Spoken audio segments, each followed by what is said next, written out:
के खोलने के बाद पृथ्वी महारानी इधर उधर देख कर कहती है प्रभु एक बात बताइए कि ये धाम ये नगर कौन सा बसा हुआ है कि देवी आपके ऊपर सभी वास करते लेकिन मैं अपना घर स्वयं रखता हूँ और आपको अभिमान था कि मेरा आपके बिना काम नहीं चलता, इसलिए मैंने एक धाम का निरूपण कर दिया, वृंदावन धाम। तब जाकर उस वृंदावन धाम का स्थापना हुई। इसके बाद मेरे गोविंद ने पृथ्वी को जहाँ स्थापित करना था उसी स्थान पर स्थापित कर दिया। धीरे धीरे आगे कथा बढ़ती है और उन्हीं के कथा के अनुसार उन्होंने एक प्रश्न कर दिया कि प्रभु आप एक कथा और सुनाइए।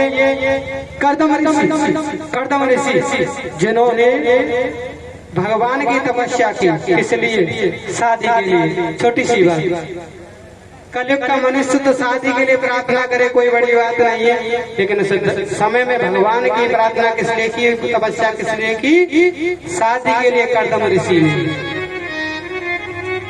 हजारों वर्ष तपस्या की। तपस्या करने के बाद मेरे गोविंद ने दर्शन दिए, तो दर्शन देने के बाद कहने लगे कर्दम ऋषि प्रभु आपके दर्शन पा लिए मैं धन्य हो गया। कहने लगे मेरे गोविंद क्या चाहिए, तपस्या क्यों की प्रभु, अब कुछ नहीं चाहिए, आपके दर्शन कर लिए, सिर्फ यही मुझे चाहिए। अब तो भगवान कहने लगे वाह रे वाह, कहाँ तो तू शादी के लिए मेरी तपस्या कर रहा था और आज कहता है मुझे कुछ नहीं चाहिए, तुझे क्या चाहिए बता।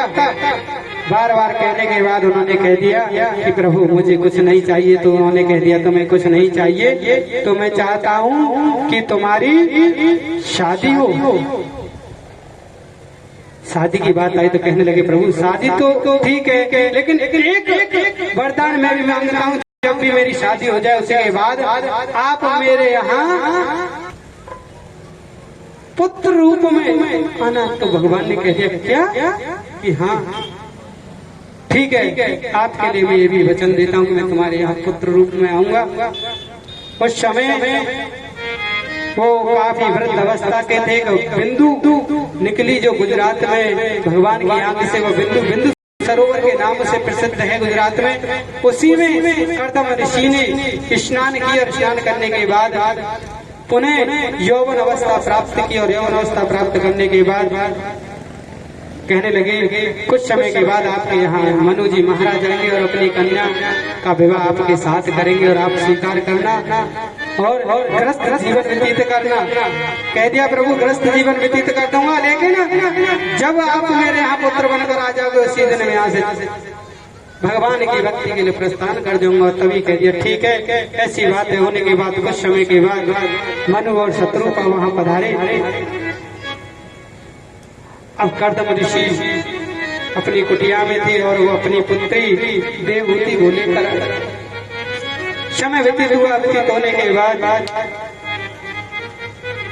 मनु जी महाराज कहने लगे हे कर्दम ऋषि हमें आज्ञा में संदेश है कि अपनी पुत्री का विवाह आपके साथ कराए, आप मेरी बेटी को स्वीकार कीजिए। ऐसी बात कहने के बाद कर्दम ऋषि कहने लगे ठीक है।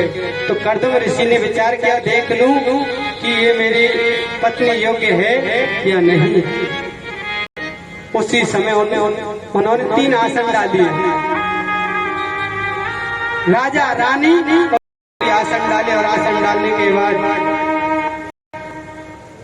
राजा और रानी बैठ गए और उनकी पुत्री विचार करने लगी। क्या विचार करती है मैया, क्या विचार करती है? विचार करती है कि अगर मनी पति मान लिया था कर्दम ऋषि को, अगर मेरे इस आसन पर बैठ गई तो मेरा पति व्रत धर्म नष्ट हो जाएगा, और नहीं बैठी तब भी मेरा पति व्रत धर्म नष्ट और पति की आज्ञा का उल्लंघन होगा। तो मैया ने क्या किया होगा बता सकती हो मैया? क्या किया होगा?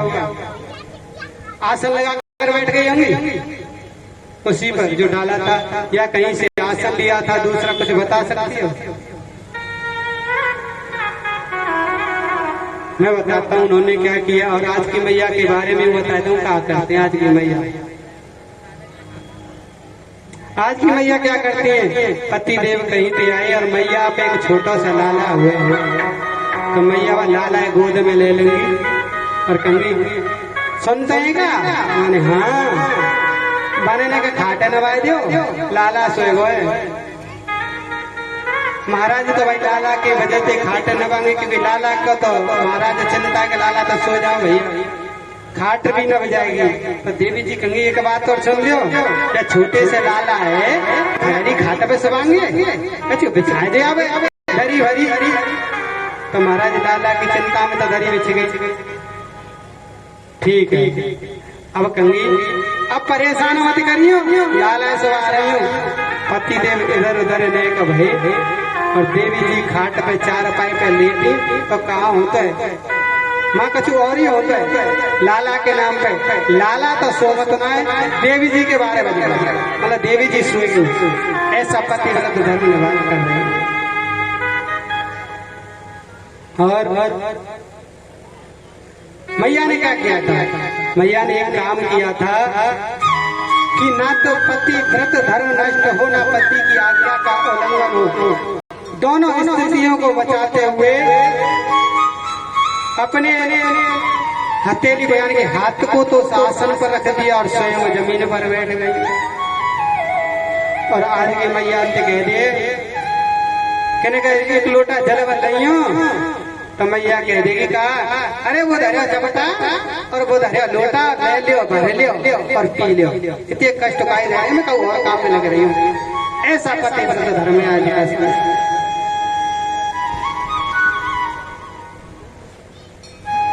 ऐसा